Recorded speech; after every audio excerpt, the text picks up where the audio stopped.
দখলদার ভারত এবং পাকিস্তানের মধ্যে পুরোদমে যুদ্ধ শুরু হয়েছে। আর এই মুহূর্তে আমাদের হাতে এসেছে যুদ্ধের সবথেকে গুরুত্বপূর্ণ তাজা আপডেট সংবাদ। প্রথমেই জানাবো, পাকিস্তান কখনোই যুদ্ধবিরতির জন্য অনুরোধ জানায়নি, বরং ভারত, যুক্তরাষ্ট্র এবং সৌদি আরবের হাতে পায়ে ধরে পাকিস্তানকে রাজি করেছে যুদ্ধবিরতির জন্য। এরপর জানাবো, পাকিস্তানের প্রতি তুরস্কের প্রকাশ্যে সমর্থনের নেপথ্যে কি।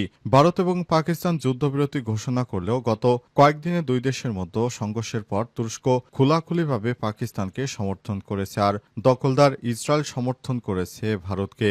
এটা আকর্ষণীয় যে যখন বিশ্বের বেশিরভাগ দেশ এই সংঘর্ষে নিরপেক্ষ ভূমিকা পালন করেছে, তখন তুরস্ক ও ইসরায়েল নিষ্পক্ষ অবলম্বন করেছে। তুরস্কের প্রেসিডেন্ট রিসেপ তাইপ এরদোয়ান উল্লেখ করেছেন, পাকিস্তানকে নিজের ভাইয়ের মতো মনে করেন তিনি।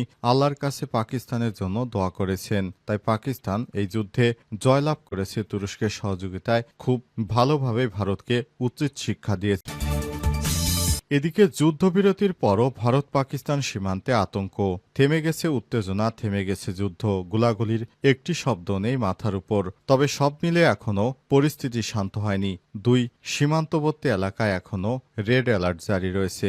সীমান্তের বাসিন্দাদেরকে এখনও সতর্ক থাকার নির্দেশ দেওয়া হয়েছে। যে কোনো সময় সীমান্তের পরিস্থিতি আবারও খারাপ হতে পারে।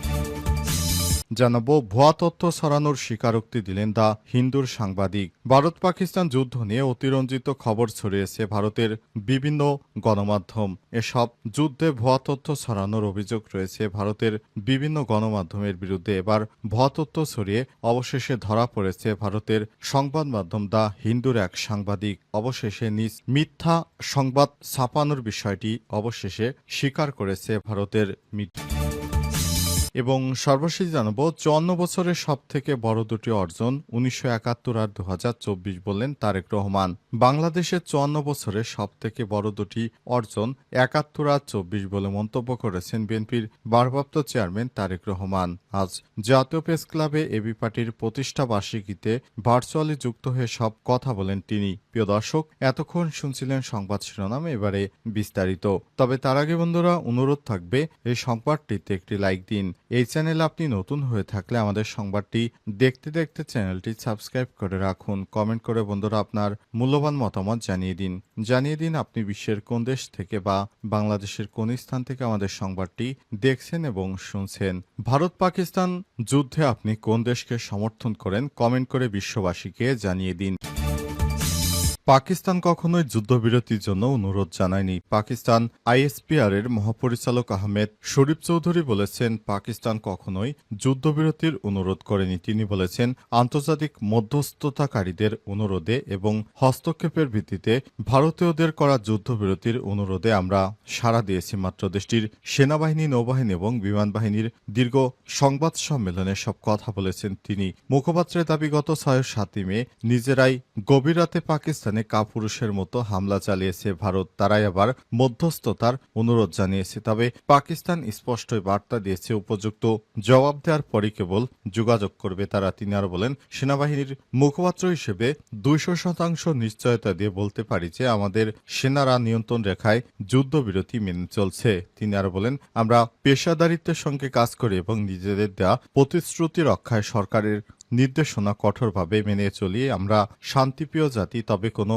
আগ্রাসন হলে তার জবাব দেয়া হবে। এ সময় তিনি ভারতকে হুঁশিয়ারি দিয়ে বলেছেন, ভারত যদি আবারও কোনো ধরনের অপকর্মের সঙ্গে যুক্ত হয় তাহলে কঠিনভাবে শাস্তি দেওয়া হবে পাকিস্তান সেনাবাহিনীর পক্ষ থেকে। ভারত নিজেকে মনে করেছিল সর্বেসর্বা, কিন্তু আমরা দেখিয়ে দিয়েছি পাকিস্তান কি পারে। ভারতের ৬০টি যুদ্ধ বিমানকে বিধ্বস্ত করেছে পাকিস্তান সেনাবাহিনী। পাশাপাশি তাদের ইসরায়েলের তৈরি অন্তত ২৫টি ড্রোন সহ ৮৭ ড্রোন ভূপাতিত করেছে পাকিস্তান সেনাবাহিনী। পাশাপাশি রাশিয়ার তৈরি অত্যাধুনিক S-400 এয়ার ডিফেন্স সিস্টেমটিও ধ্বংস করে দিয়েছে তারা। পাকিস্তানের প্রতি তুরস্কের প্রকাশ্যে সমর্থনের নেপথ্যে কি।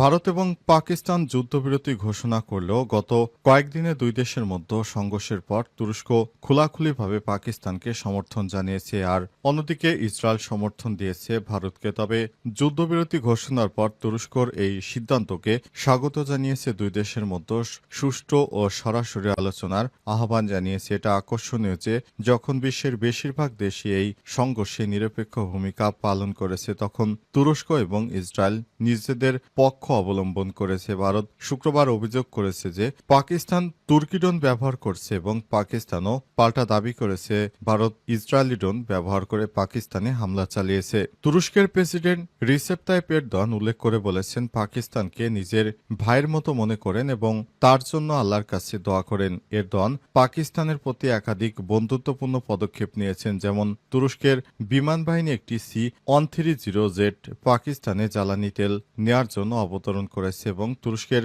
যুদ্ধজাহাজ করাচি বন্দরে নোঙর করেছে, যা বন্ধুত্বের নিদর্শন হিসেবে পাঠানো হয়েছে। এদিকে ভারতের সেনাবাহিনী জানিয়েছে যে পাকিস্তান ভারতের বিভিন্ন শহরে 300 থেকে 400টি তুর্কি ড্রোন ব্যবহার করেছে। তুরস্কের সঙ্গে ভারতের সম্পর্কের অস্বস্তি আরও বাড়ছে, কারণ ভারতের প্রধানমন্ত্রী নরেন্দ্র মোদী ক্ষমতায় আসার পর কখনো তুরস্ক সফর করেননি এবং তুরস্ক ও পাকিস্তানের মধ্যে একটি গভীর মতাদর্শিক সম্পর্ক রয়েছে, যা স্নায়ুযুদ্ধের সময় থেকে শুরু। তুরস্ক ও পাকিস্তান যুক্তরাষ্ট্রের ঘনিষ্ঠ মিত্র ছিল। এছাড়াও দেশ দুটির নিরাপত্তা বিষয়ক সহযোগিতা অনেক গভীর এবং পরীক্ষিত। ভারতকে শায়েস্তা করতে তুরস্কের মতো অনেক ভালো বন্ধু পেয়েছে পাকিস্তান। যুদ্ধবিরতির পরও ভারত পাকিস্তান সীমান্তে আতঙ্ক। থেমে গেছে সীমান্ত উত্তেজনা, গোলাগুলির শব্দ নেই, মাথার উপর উঠছে না বিধ্বংসী ড্রোন। সব মিলিয়ে শান্ত হয়ে গেছে ভারত পাকিস্তান সীমান্ত যুদ্ধ। তবুও ছন্দ ফিরছে না সীমান্তে, পরিস্থিতি যেন এক প্রতিকূলে। যুদ্ধবিরতির পরও বাড়ি ফিরতে ভয় পাচ্ছে আজাদ কাশ্মীরের বাসিন্দারা। একই অবস্থা ভারত অধিকৃত জম্মু কাশ্মীরের সীমান্ত জনপদেও। যুদ্ধবিরতি হলেও যুদ্ধের ধোঁয়া নাকি এখনো কাটেনি। ভয়, আতঙ্ক, হতাশা এখনো রয়েছে আশ্রয় কেন্দ্রে। কেউ আবার পরিবার পরিজন নিয়ে আছেন উঁচু পাহাড়ের ঢলে। সারাদিন জটলা পাখি একই পরিবারে সবার বাড়ি যাব কি যাব না এই দোটানাতেই সময় কাটছে বাস্তুচ্যুত শিবিরগুলোতে আশ্রয় নেওয়া জম্মু ও কাশ্মীরের শত শত মানুষের। আজাদ কাশ্মীরে 1146 পরিবার। সোমবার থেকেই দৃশ্য উঠে এসেছে ডন এবং আল জাজিরার প্রতিবেদনে। 22 এপ্রিল কাশ্মীরের পেহেলগামে হামলার জের ধরে যুদ্ধদেহী হয়ে ওঠে দুই দেশই। দুই সীমান্তে শুরু হয় মাঝরাতে গোলাগুলি। এক পর্যায়ে 4 দিন 7 থেকে 10 মে রক্তক্ষয়ী সংঘাত। দুই সেনাবাহিনী ভয়াবহ সেই রণ উন্মাদনার শিকার এই জনপদের মানুষ। আর যুদ্ধবিরতির পরও যেন বিশ্বাস করতে পারছেন না যুদ্ধ শেষ হয়েছে। এখনো নিরাপত্তাহীনতায় ভুগছে কাশ্মীর, জম্মু, অমৃতসর ও আজাদ কাশ্মীরের নীলম উপত্যকার বাসিন্দারা। আতঙ্ক এখনো কাটেনি সীমান্ত এলাকায়। দুই দেশের নিরাপত্তা বাহিনীও চাইছে না এখনো নিজ নিজ ঘরে ফিরে আসুক বাসিন্দারা। যুদ্ধবিরতির কয়েক ঘন্টার মধ্যেই গোলার আওয়াজ শোনা গেছে সীমান্তের দুই পাশেই। জম্মু কাশ্মীরে এক জরুরি পুলিশ বিজ্ঞপ্তিতে বলা হয়েছে ফ্রন্টলাইন গ্রামগুলোতে কেউ এখনই যেন না ফেরেন। নিয়ন্ত্রণ রেখাগুলোতে জরুরি অবস্থা ঘোষণা করেছে দুই দেশই। পরবর্তী নির্দেশ না দেওয়া পর্যন্ত শিক্ষা প্রতিষ্ঠান বন্ধ রাখতে নির্দেশ দিয়েছে উভয় প্রশাসন। 54 বছরের সব থেকে বড় দুটি অর্জন 71 এবং 24 বললেন তারেক রহমান।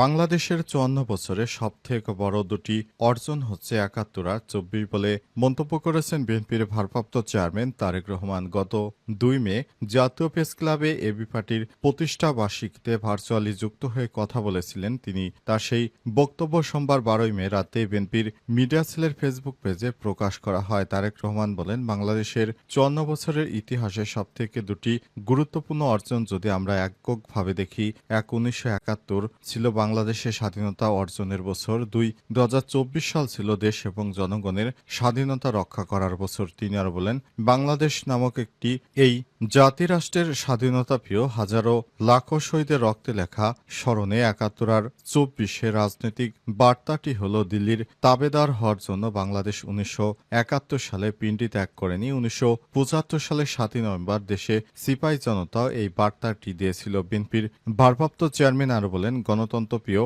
জনগণের স্বাধীনতার বার্তা উপেক্ষা করে পতিত ও পলাতক এক স্বৈরাচার দীর্ঘ 1.5 দশক ধরে স্বাধীন বাংলাদেশকে একটি তাবেদার রাষ্ট্রে পরিণত করেছিল। ভবিষ্যতে যাতে আর কেউ কখনো বাংলাদেশকে তাদের তাবেদারে পরিণত করার দুঃসাহস না দেখায়, পরাজিত তাবেদার অপশক্তিও তাদের দোসররা যেন আর কখনোই মাথাচাড়া দিয়ে উঠতে না পারে, সেটি হোক বাংলাদেশ আজ আগামী দিনের রাজনৈতিক বন্দোবস্ত বলে দাবি করেছেন বিএনপির ভারপ্রাপ্ত চেয়ারম্যান তারেক রহমান।